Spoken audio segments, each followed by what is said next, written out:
اب تمہارا بیٹا میرے پاس آ گیا ہے۔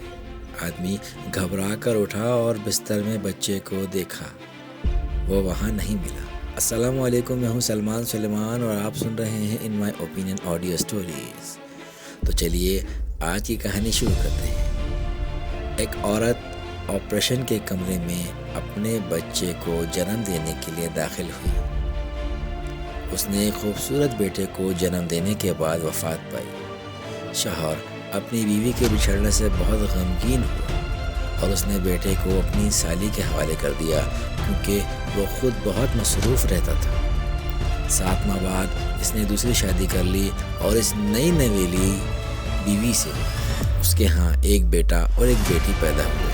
3 سال گزرنے کے بعد اس آدمی نے اپنے بیٹے کو خالہ کے گھر سے واپس لانے کا فیصلہ کیا اور اپنے بیوی بچوں کے ساتھ رکھنے کا سوچا۔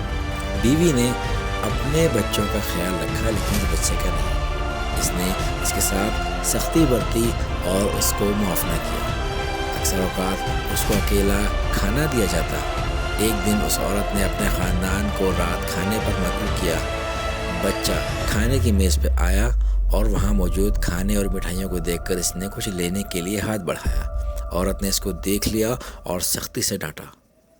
پھر اس نے اسے چاولوں کی ایک پلیٹ دی اور بالکنی میں بٹھا دیا اور کہا، یہاں بیٹھو جب تک مہمان نہ چلے جائیں، اپنی جگہ سے مت ہلنا۔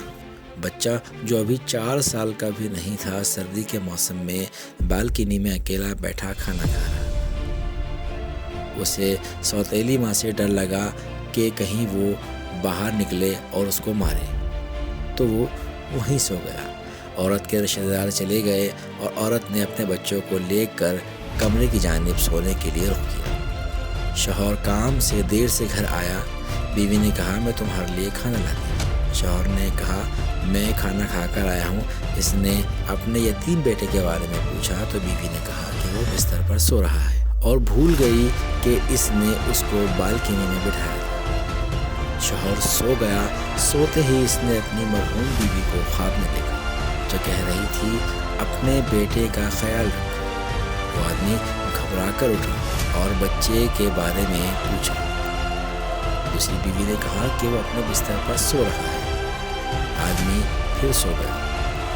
اس نے اپنی مرحوم بیوی کو دوبارہ خواب میں دیکھا جو کہہ رہی تھی، اپنے بیٹے کا خیال رکھو۔ آدمی دوبارہ گھبرا کر اٹھا اور اس نے دوبارہ اپنی بیگم سے پوچھا۔ بیگم نے کہا کہ آپ بات کا پتنگڑ بنا رہے ہیں، بچہ اپنے بستر پر سو رہا ہے، فکر نہ کریں۔ آدمی تیسری بار سویا۔ پھر اس نے اپنی مرحوم بیوی کو خواب میں دیکھا جو کہہ رہی تھی، اب تمہارا بیٹا میرے پاس آ گیا ہے۔ آدمی گھبرا کر اٹھا اور بستر میں بچے کو دیکھا، وہ وہاں نہیں ملا۔ پھر اس نے گھر کے ہر کونے میں اس کو تلاش کیا، نہیں ملا۔ اس نے بالکنی کا دروازہ کھولا تو دیکھا بچہ سردی سے کانپ رہا تھا۔ اس نے اپنے جسم کو لپیٹ رکھا تھا اور سر کو گھٹنوں میں چھپا رکھا تھا۔ بچہ زرد چہرے کے ساتھ بے حرکت تھا۔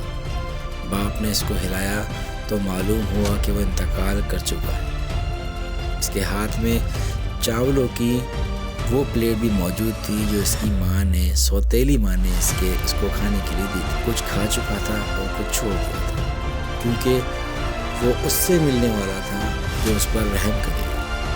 وہ اپنی ماں کے پاس چلا گیا تھا۔